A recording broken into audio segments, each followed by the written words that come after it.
For over half a century, children have been captivated by movie monsters. These horrific characters have haunted many young nightmares.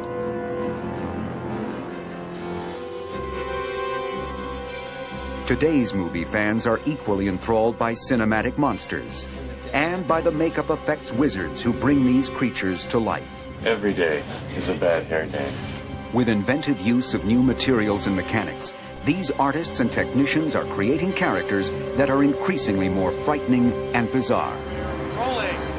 Today, we'll go behind the mask with the comedy adventure Cabin Boy to see how flesh and blood actors are transformed into make-believe beings. Cut. And Academy Award-winning makeup artist Rick Baker reveals the secrets of famous movie monsters. Welcome to the highly inventive field of special makeup effects, where you'll meet creature and creator on Movie Magic.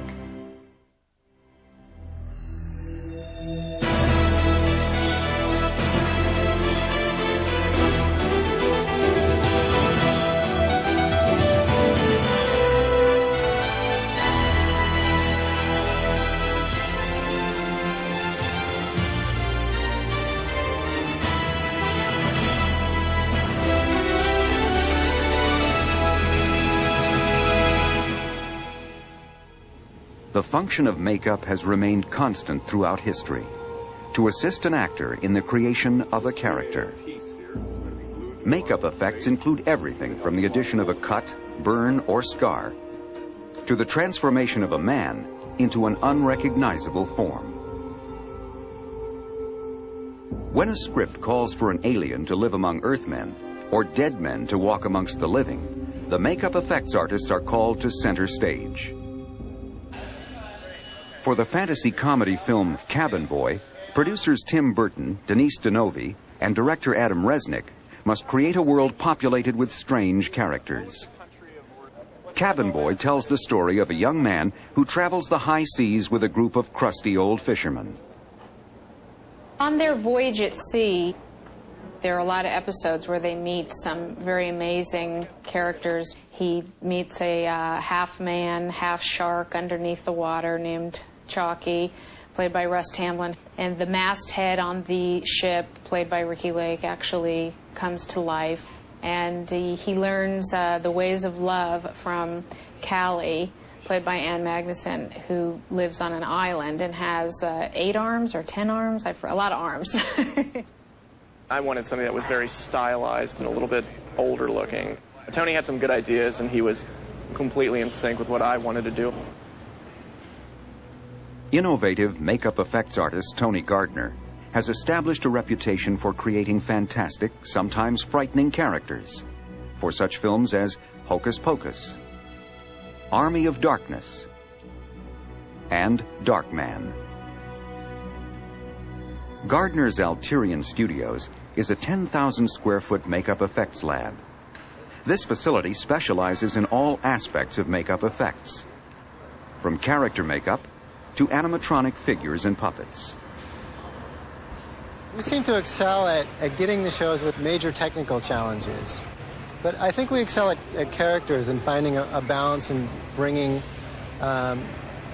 enough fantasy into reality to the point where you buy it as a character as opposed to just, this is a makeup effect. We're able to create whole characters out of what we do. Once the character designs are approved, the effects team makes life casts of all the actors playing the various characters. Russ Tamblyn will have his body cast for a sharkskin suit, and Ricky Lake will have her head and body cast to play the wooden figurehead. Designer Eric Fiedler will make a cast of this actor's head so that the makeup can be sculpted onto the exact shape of the actor's face. He's going to be one of the clouds, or the cloud character, so we're going to make a life cast of his head and going to sculpt the cloud features onto his face and around his face. So if you can picture his face as the face portion, and then out here a big puffy cloud, that's what will be going on. So we're going to sculpt all that, make it out of foam, and then put a little headgear on, kind of like a Las Vegas showgirl. Have a headdress on, and the makeup will be out there, and his face will be blended into it. Putting a ball cap on him to protect his hairs from the material we do the life casting with. A layer of Vaseline is applied to the eyebrows and around the cap to prevent the casting material from sticking. Next, Eric mixes up a batch of alginate. Alginate, that's the same stuff the dentist puts in your mouth when he wants to take an impression of your teeth. It's made out of kelp. Relax. How's that? It's actually good, huh? Nice warm day like today. Close your eyes. All smooths right out. It's amazing stuff. Takes great detail.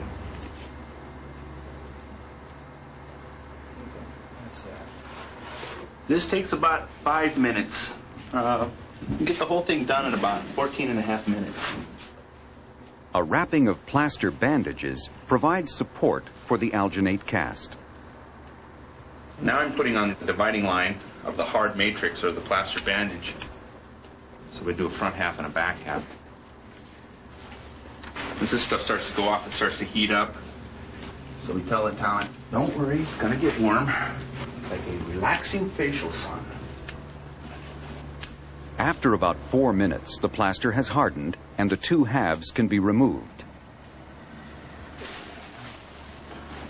And Tom will lean forward and his ears will fold under. And he'll help catch it. He's got a problem. You have to kind of work it off here a little. Got it? There we go. Go ahead. Go ahead and pull. You slip it in there. Pull straight out. There you go. And...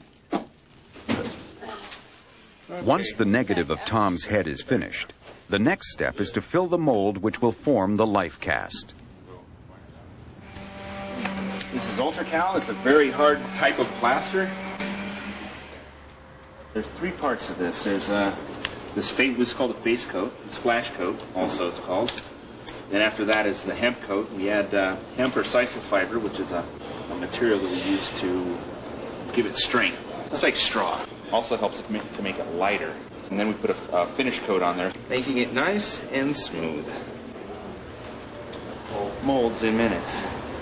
This will set for 30 minutes. It'll start to heat up. That'll make it harden up. That's it. We'll pop it. Now it's time for the moment of truth. And there it is. A perfect likeness. This life cast will be the foundation for a sculpture that will put the actor on cloud 9. Open your eyes, look up. And after a quick touch-up, the Cloud Man is set to breeze through his scenes. Okay, lean back and blow. That's perfect. Good. That was nice. That was really nice. Good. For many movie fans, Lon Chaney was the master of screen horror. Known as the Man with 1,000 Faces, Chaney was a genius in the art of makeup. His 1923 version of The Hunchback of Notre Dame is one of the most extraordinary characters ever created for motion pictures.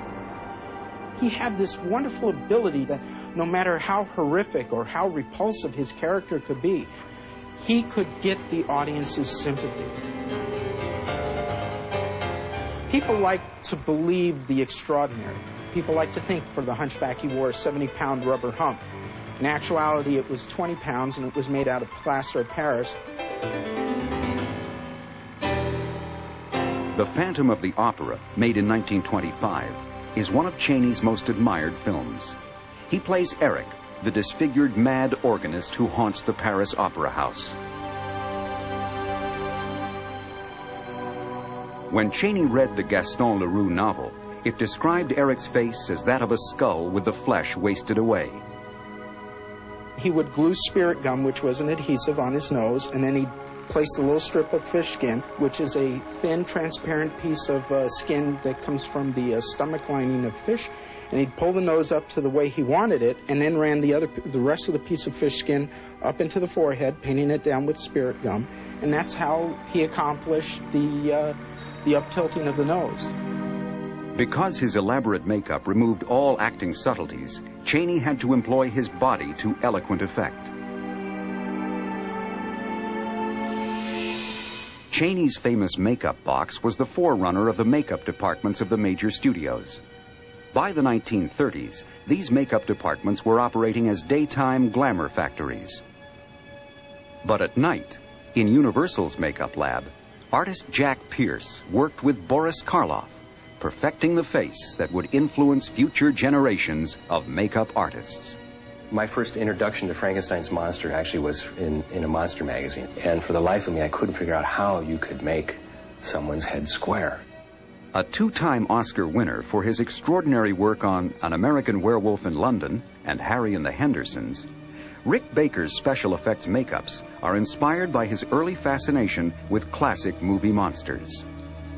Early on, I thought it was Boris Karloff that did his own makeup, until I read in Famous Monsters of Filmland that this guy by the name of Jack Pierce did the makeup. From the research that I've done and knowing what makeup techniques were at the time, I believe most of it was done with a buildup of cotton and collodion. Collodion is this kind of liquid plastic type material. I really pity poor Boris, who had to go through this makeup every day. First day, I think he put some spirit gum on his brow, stuck some cotton onto it, painted on a layer of this collodion, put a little bit more cotton, a little more collodion. So it was laboriously building up layer at a time to create this brow. But it took hours to do. I've read 8 hours, I've read 6 hours. I couldn't believe either one of them. It's a long process. And to be sitting in a makeup chair that long, to have some joker painting, plastic on your face isn't really a lot of fun. I spoke to some older makeup artists that knew Jack Pierce, and they said that Boris, on occasion, would actually wear the makeup home rather than going through the laborious procedure the next day. He actually would go home, sleep, between a couple of books and try not to roll around on his face, and then come in the morning, and then Jack would have to do a certain amount of repair to the makeup, but it was less work than starting the whole process again. At a very early age, I was fascinated by monsters. I would watch monster movies on TV whenever they would come on, and just decided that would be a really cool thing to do, is make a monster. At age 18, Rick Baker became the protege of Dick Smith, the creator of the unforgettable makeup effects in such landmark films as Amadeus, Little Big Man, and The Exorcist. With Dick's encouragement, Rick honed his skills and then went on to train a new generation of makeup artists, including Tony Gardner. With Rick, I had the opportunity to do a lot. I came in as the runner, and you sweep the floors, take out the trash, that kind of stuff. And as you show you can handle more responsibility, you were given more. In 1988, Tony Gardner formed Alterian Studios to continue the tradition of makeup effects pioneered by Lon Chaney. Terminator is an insect. But the materials and techniques have constantly improved. Foam rubber, first developed in 1939, allows artists to form-fit makeup to the actor's face. This foam appliance is detailed enough to look realistic in close-ups, and at the same time eliminate the mounds of putties and cotton used by Jack Pierce to build up Boris Karloff's facial features. Even though methods have improved, the makeup effects for Cabin Boy are as labor-intensive as any previously created. In order to create new facial and body features, artists use plastine clay to sculpt character pieces onto the actor's life cast. These character pieces are called appliances. For Ricky Lake's figurehead character, Tony works with sculptor Mike Smithson. The design of the figurehead was modeled after those crafted for old English sailing ships. Careful detailing creates a weathered wood effect with a deep grain pattern.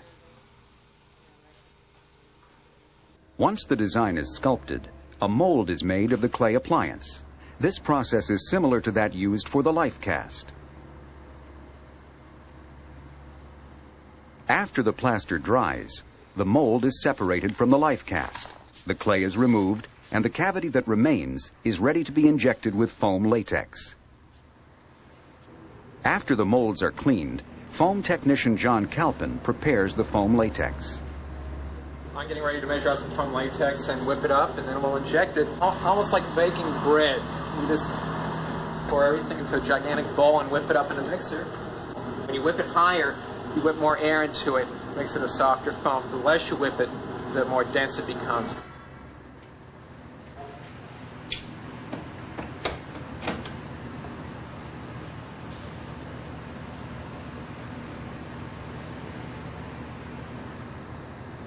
The foam is injected into the appliance mold until it begins to seep out of small channels.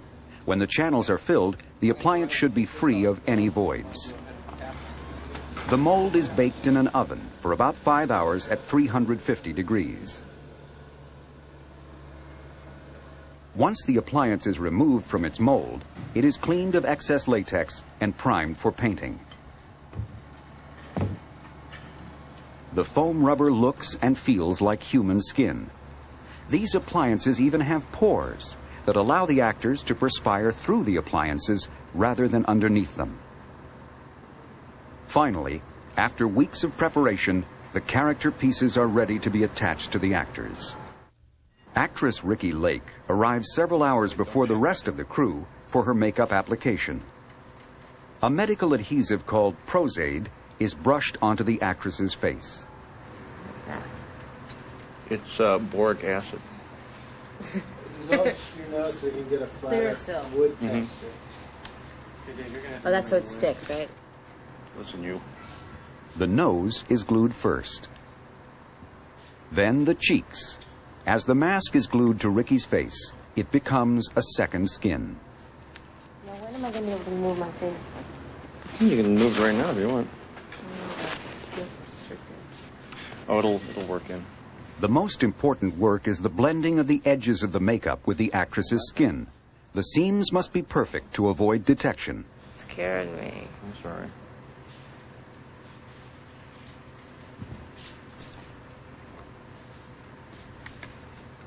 I'm just kind of building ridges over the blending edge so it kind of looks like the wood grain. It kind of helps blend into her skin. It definitely helps looking differently and taking on a different appearance. Definitely helps when you're creating a character, especially one like this. And they kept telling me when I was off the part, they said, there's a lot of special effects makeup involved. It is unbelievable the process that goes on before you do, one day. And then you can actually do a little more of the style at the time was a little like 2 rounds. Oh, I gotcha. There was a depression. Kind of like that Veronica Lake thing? Yeah, there's a depression. After final touches, the actress is ready for her scenes. The camera rolls as soon as everyone is in place. Ricki's position is uncomfortable, and she will tire quickly. Action!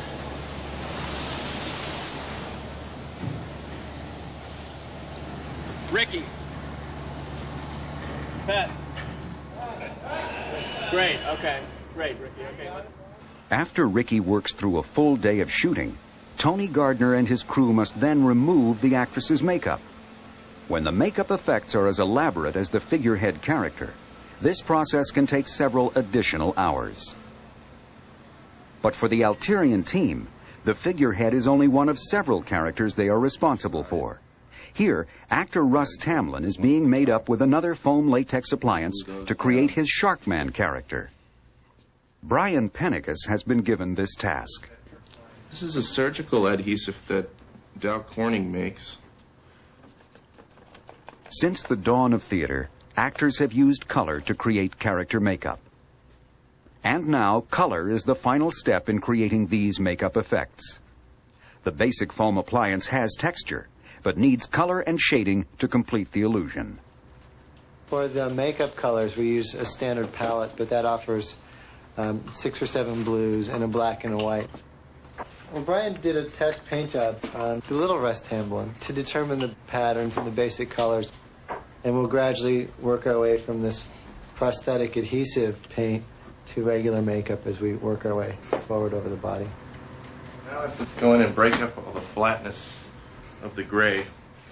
Then we've got to break up the edge here so that it dissolves more into his own skin.